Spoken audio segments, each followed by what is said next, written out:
Kung bago ka lang sa channel na to at isa kang true-blooded Aldab Nation na nagmamahal po kila Maine Mendoza at Alden Richards, tama po ang channel na pinuntahan mo, kaya consider na kitang bagong subscriber.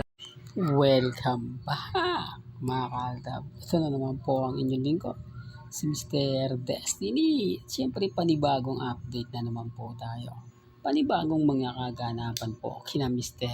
and Mrs. Paul Carson. Finally, nagpakita na po si Mama Ted. Ako na same color na naman po ang OOTD ni Mengay sa 8 Bulaga. Nakakatuwa lang po kasi mga ka-Aldab, may mga bagay-bagay po na talagang umaayon sa atin, umaayon talaga sa Aldab Nation.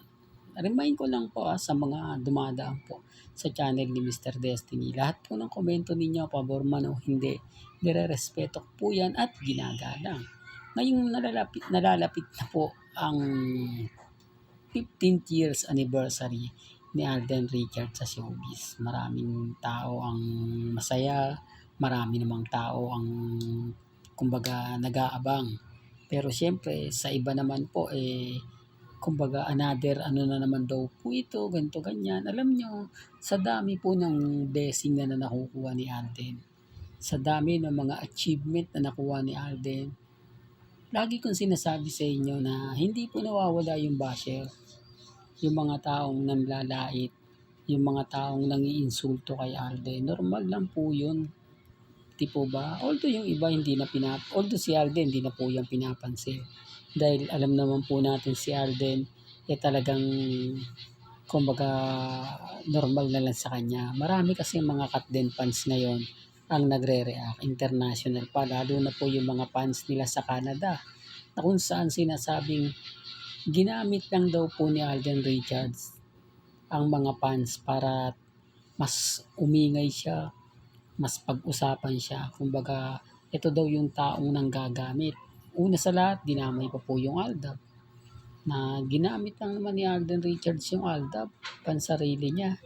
Ginamit niya yung Katden para sa ano niya. Kaya nga po daw siya hanggang ngayon nananatiling sikat, nananatiling matatag. Di po ba? Sa dami ng mga artista na talagang masasabi mong lumagpas sa 15 years na wala na, samantalang si Alden hanggang ngayon namamayagpag pa.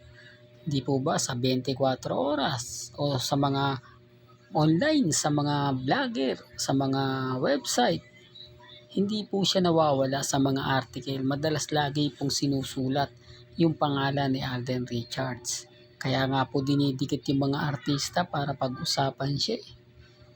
Dinidikit po yung pangalan ni Alden para makakuha ng simpatya.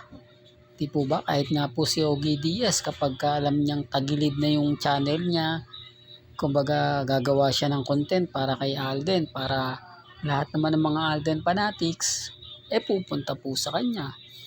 Di po ba? Yun naman po talaga yung goal nila. Hindi na po nila magkaroon ng issue sa Katden, kaya yung Katden fans na iba galit na galit kay Alden. Sabi ko nga po sa inyo, normal lang po yan. Yung mga nambabatikos, nangiinsulto, nagagalit, lalo na nga po pagdating kina Alden Richards. Kaya dun sa mga bitter po sa kay Alden at sa Aldab, remind ko lang po sa inyo, sa dami po ng mga lumalabas ngayon, nakikita nyo naman po, di po ba? Gaya na sinabi ko, yung bagong bahay ni Alden na pinagagawa.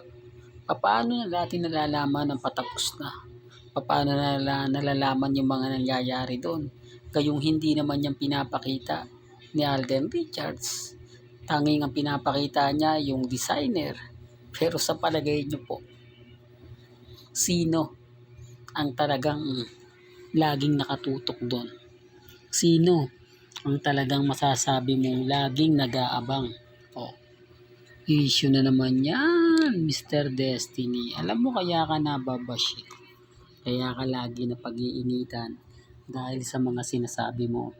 Okay lang po yan. Normal lang po para sa akin yan. Hindi ko na ipipilit yung mga bagay-bagay na alam naman po natin na hindi po nila tanggap. Katulad nga po ngayon, nasan si Mengay?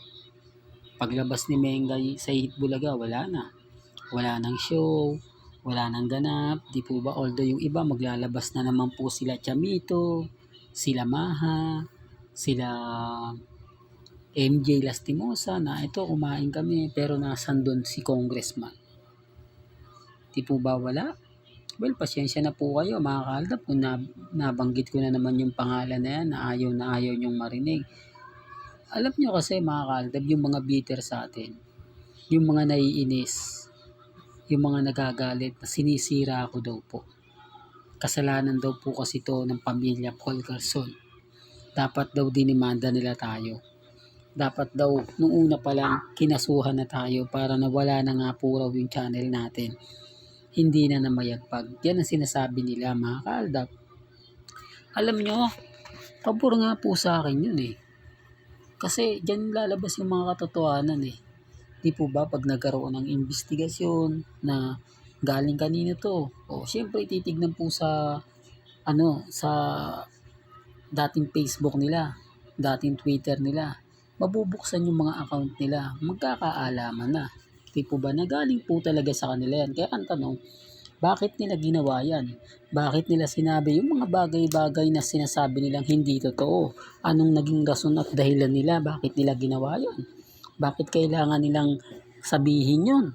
Kung hindi naman totoo, ibig sabihin, sinungaling sina Nanay Dab, sinungaling sina Daddy Bay, sinungaling sina Tatay Dab, sinungaling si Lola Linda.